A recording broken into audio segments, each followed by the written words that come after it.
আমার আম্মা এবং আমার ভাইয়ের বউ একেবারে সেম ক্যাটাগরির মানুষ।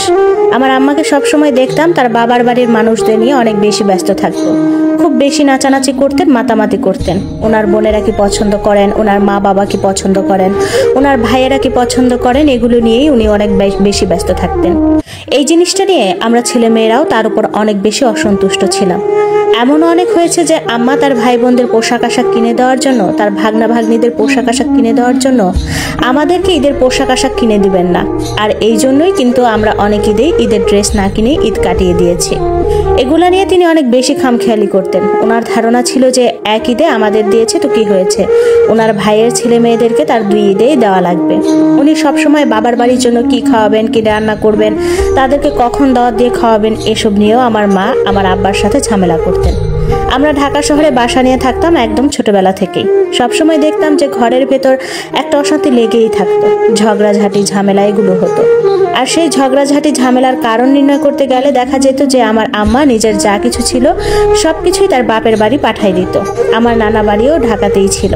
আর আমার মা সবসময় তার বাবার বাড়ির লোকদের দাওয়াত দিতে এত বেশি পছন্দ করতেন যে উনি ভুলেই গিয়েছিলেন যে আমার বাবারও একটা ফ্যামিলি আছে, আর সেখানেও আমার দাদা দাদি আছেন, আমার ফুফুরা আছেন, আমার চাচারা আছেন। আর এগুলো মনে হয় উনি সবসময় ওনার মস্তিষ্ক থেকে সরাইয়া রাখতেন।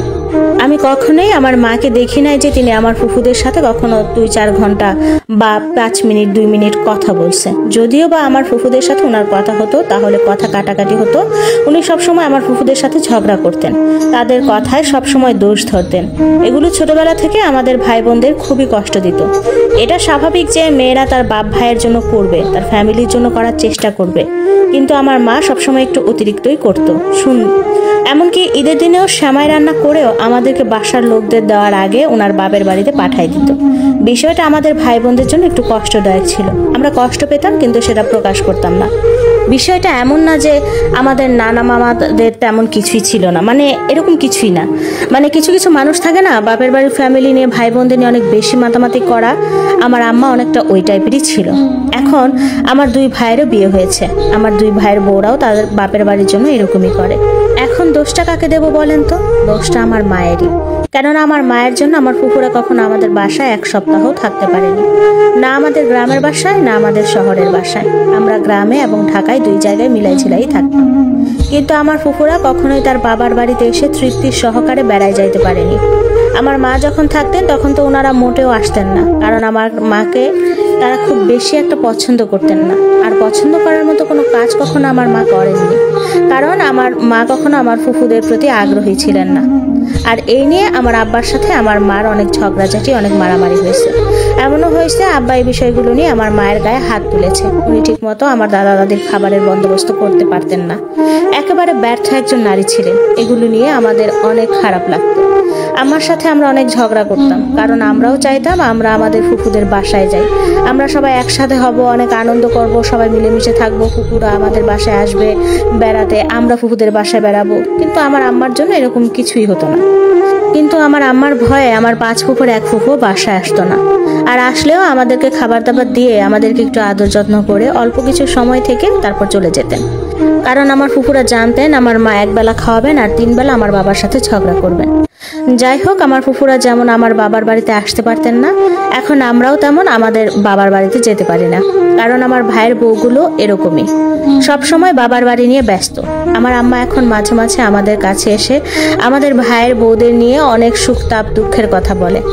আমরাও সাথে সাথে আমার মাকে প্রতিউত্তর বলে দেই, সমস্যা কোথায়, তুমি যেরকম তোমার বউগুলাও হয়েছে সেরকম, তুমিও বাবার বাড়ির জন্য পাগল, ওরাও বাবার বাড়ির জন্য পাগল। আমার ফুফুরাও যেমন আমাদের বাড়িতে কোনোদিন এসে থাকতে পারেনি, আমরাও এখন আমাদের বাবার বাড়িতে যে সেরকম থাকতে পারি না। এতে আমাদের কোনো কষ্ট নাই। তবে আমরা 2 বোন এখন আমাদের ফুফুদের সাথে যোগাযোগ রাখি, কারণ আমি দেখছি আমার মায়ের পক্ষের লোকজন সব সময় আমার মাকে কুমন্ত্রণা দিত। সবসময় বলতো যে আপা এটা জমা কর, এটা সঞ্চয় কর, জামাইকে না জানিয়ে এটা কর, ছেলে মেয়েদেরকে এইভাবে শাসন কর। সবসময় আমাদের ভালো জিনিসটা কেন জানি তাদের ভালো লাগতো না, সবসময় এরকমটাই করতো। যার কারণে আমরা ছোটবেলা থেকে আমাদের নানা নানি, মামা মামিদের, খালাদের বেশি একটা পছন্দ করতাম না, তাদের বাসাও বেশি একটা যাইতে পছন্দ করতাম না। সবসময় ফুফুদের কাছ থেকে আমরা আদর ভালোবাসা পাই। আমার ফুফুরা আমাদেরকে অনেক ভালোবাসা দেয়। এখনো গ্রাম থেকে ফুফুরা আমাদের জন্য টুকিটাকে অনেক কিছু পাঠায়, কারণ আমাদের তো বাবার বাড়ি নাই বললেই চলে। আব্বাও অনেক কষ্ট প্রকাশ করেন। আব্বা অতীতের অনেক কষ্টে আমাদের সাথে শেয়ার করেন যে আমার আম্মা ফুফুদের সাথে কীরকম ব্যবহার করত, আমার দাদা দাদির সাথে কীরকম ব্যবহার করত। তাছাড়া বাবা না বললেও আমরা সেটা নিজের চোখে দেখেই বড় হয়েছি। এখন আমাদের সাথে সেরকমটাই হয়। আমার ভাইয়ের বউরাও আমাদেরকে দেখতে পারে না, আমাদেরকে পছন্দ করে না। আমরাও আমার বাবার বাড়িতে গিয়ে এখন 5টা দিনও থাকতে পারি না। এখন আমাদের মনে হয় আমাদের মায়ের এই অন্যায়ের কারণেই আমরা আমাদের বাবার বাড়িতে যেতে পারি না। আমাদের মায়ের অন্যায়ের ফল আমরা ভোগ করছি। আমার ভাইয়ের বউগুলো অনেক ঝামেলা করে, আব্বা আম্মাকেও অনেক কষ্ট দেয়। আম্মা আমার দাদা দাদি ফুফুদের সাথে যা করেছে সেগুলোই হয়তোবা আমার মা ফেরত পাচ্ছে। কষ্ট হয় মা বাবার জন্য যখন শুনি মা বাবারা এরকম কষ্টে আছেন।